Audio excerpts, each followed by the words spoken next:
Frank. Hi. Could you give us an update on any injuries? It seems like Loftus-Cheek is making some good progress. He's making good progress, which is really positive, but nowhere near contention for match play yet. So, but we're happy with that. Other than that, we're all pretty good. We've got a fit squad. So my selection problems, I suppose. Barkley, okay. Ross is fine. Yeah, Ross is fine. Tomori's fine. Yeah, for selection. Giroud is fine. They're all fine, I think. Have you noticed a mental change in your players in training or anything like that since you've been going through this quite tough run of inconsistent results? No, in a good way. We've got a good spirit, a good group. Questions obviously start to be asked of yourselves in-house when you get some difficult results, and it's important to be very upfront and honest and with each other, and obviously from my point of view. And I see a positive group in training. I see a team training hard. I see a group that are together. So that's all I can ask for now. Of course, we need the results to turn back a little bit because the last few we're not happy with. Has this been your toughest spell personally as a manager, or have you had to deal with something as tough as this before? I had it last year, and I think every manager has it to a degree. Maybe not Jurgen Klopp for a long time, but pretty much everybody else, because it's the nature of the Premier League, the nature of what we're in. So there's been some real positives, and I think it's very important not to get caught up in the negatives of a few difficult results, because we've qualified for the next stage of the Champions League.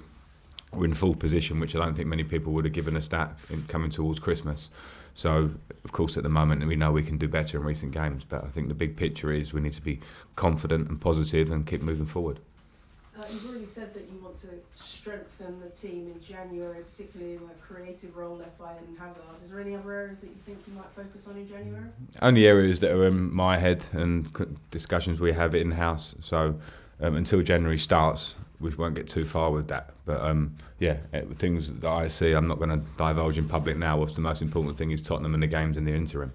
Yeah, and speaking of Tottenham, when Spurs play Chelsea, it's always a massive match, it's always a fiery match. But does it have an extra special touch for you being against your old boss? Yeah, I suppose so. I'm happy to go up against Jose, because I think for me to play under him as a player, and it was a big influence on my career. To go up against him last year for Derby against Manchester United was a big deal for me, and that remains. I'll always have respect for him for that side of it. The bigger thing is Chelsea-Tottenham and what that rivalry means, what it should mean to our players and us, because that's the beauty of football. It's rivalries, it's what you feel about your club, and what our fans will demand on Sunday is that we show on the pitch what they feel watching the game, which is absolute passion to win the game. And just a word on Arteta, who looks like he's obviously off to Arsenal, and Carlo Ancelotti to Everton. Anything surprise you about those two appointments, particularly Arteta, being that he's going to be managing for the first time at such a big club? Nothing surprises me, and those two possible appointments do not, because on both sides I know the credentials of Carlo Ancelotti, don't we all? So had an incredible career, is a fantastic man, so doesn't surprise me. And Arteta, it's obviously different ends of his managerial career, but I think from looking from the outside, not knowing that well, see how he carries himself, I think he'll be a really positive appointment if they make that. Because he's obviously a very intelligent football man, diligent, and it will be a big opportunity for him if that's the case. Good luck. Thank you. John. Hi Frank, after Saturday, have you sat down with the players, had a meeting and a chat with them, or is it just work on the training ground? How do you approach that? We've worked on the training ground more than speak too much. It's been a busy week for the longer week that it is. Pre-Christmas, there are responsibilities for the players and for myself, commitments through the week. But we have focused completely on training, and of course we'll have meetings in the build-up to the game.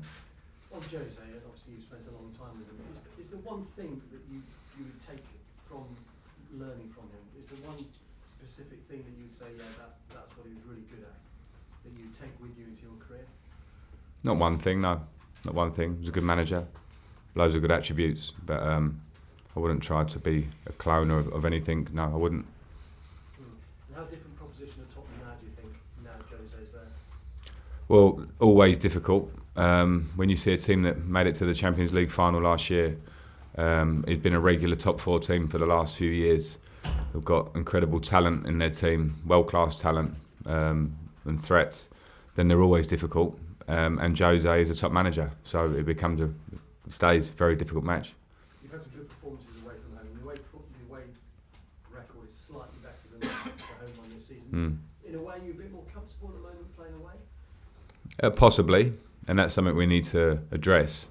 And we can talk about that maybe pre-Southampton, but away from home we've got good results. But I don't think it's always home or away the issue. It's more maybe type of game as well, because we've played a lot of games recently. Teams are defending against us. We haven't been able to break them down or take our chances. And then we've conceded the occasional goal, which has turned the game against us. So you would expect Tottenham will be a different animal. You have to take each game as it is, at face value, with the players they have and the threats they have and their home crowd behind them. We might see a slightly different match. Yeah, and as we approach Christmas, from what you were just saying there, you actually think maybe you're slightly ahead of where you thought you might be? I didn't make expectations on positions. I was talking more really about what I felt and what I heard from the outside about what people expected of us because of the ban and because of the players we lost. So my expectations are always pretty much week to week. Can we win the next game? And just finally, any memorable moments for you from Chelsea Tottenham games? Yeah. Listen, we had a lot of good moments and also a couple of bad ones, and they always stick in your mind sometimes as much. But they are not important on Sunday. My moments or memories from yesteryear. What's important is what we do on the pitch. Liam. Frank, I hear a lot of coaches talk about lack of training time at this time of year, playing virtually every 3 days. How valuable has this week been to maybe have a little bit more time to focus on certain things tactically? Yeah, well, it feels valuable for that. And at the beginning of the week, it was some much needed rest, because I don't like to call upon tiredness as an excuse, but I think the last performance at home, where we didn't show the edge that we normally have been shown in terms of chance creation, we could maybe look at a bit of tiredness. So that was important. And then the chance to work has been important. Yeah, it's been a long time since we've had a week to work out here, which means you can do things more physical, more active. So it feels valuable at the moment, and we'll see. And also, since your time as a player, the Chelsea-Spurs rivalry sort of shifted in terms of results a little bit. Away games used to be a lot better for Chelsea than maybe they are. Now it's a bit more even. How do you feel that the rivalry sits now, and do you feel maybe Chelsea have a responsibility to try and reassert themselves against Tottenham? No, I think it should be relatively even. When you look at the clubs, and when you look at I mentioned the last 4 years, it's where, or the last 2 or 3, where Chelsea and Tottenham have both been fighting out to try and get into the top 4, and because they had a fantastic manager in Pochettino, who built an incredible team with some young talent and players he brought in and an idea, and that made them a big challenge, not just for Chelsea but for every team in the Premier League. We've seen that. So I don't think it's about who gets the heads up on each other. It's going to always be a competitive fixture. Okay, we'll finish the broadcast with Martin. That was half my question really, but just to ask you about the team selection. On the back of perhaps the most disappointing result you've had this season, Frank, and having everybody available, is this going to be one of the hardest team selections for you since you've come to the club? They are all hard because of the squad, the nature of a Premier League squad, and everybody wants to play.